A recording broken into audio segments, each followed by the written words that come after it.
다시 한번 충격에 빠뜨리는 지기현 판사에 대한 폭로가 있었습니다. 그 이전부터 지기현 부장판사에 대한 여러 가지 추측성, 보도, 그리고 국민들의 강한 의심이 많아 여러 가지로 왜 지기현 부장판사가 그런 식으로 윤석열 재판을 진행했는지에 대한 국민적 의혹이 날로 퍼지는 상황이었습니다. 드디어 어제 왜 지기현 부장판사가 그런 식으로 국민들을 도저히 납득할 수 없대로 그렇게 윤석열 내란숙의 재판을 진행했는지 그 궁금증이 해소되는 하나의 일대의 폭로가 나왔습니다. 지기현 부장판사가 룸사롱에서 술접대 등을 받고 이를 여러 차례 반복했다는 충격적인 사실이 민주당 의원들 통해서 민주당을 통해 국민들에게 전해졌습니다.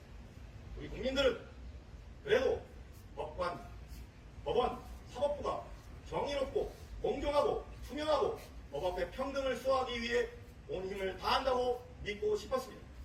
그런데 어제 소식을 전하고 그리고 듣는 우리 국민들 입장에서는 이제 더 이상은 검찰 사법개혁을 새 정부에서 미룰 수 없는 최우선 과제로 다시 한번 생각할 수밖에 없습니다.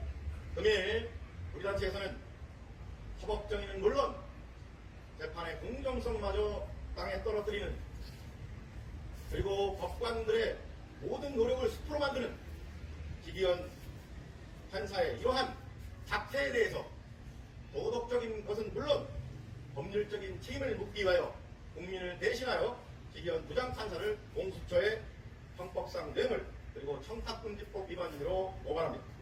희대의 룸사롱 판사 지기현은 내란숙의 윤석열과 같은 주당이라서 구속 취소했나?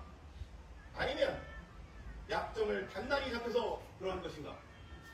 공수처는 내란숙의 거리 활보하게 풀어준 것도 모자라 룸사롱 술접대까지 받은 지기현을 즉각 구속 수사하라. 환자를 수술하는 의사의 손이 오염되거나 더럽다면 수술을 해서는 안 됩니다.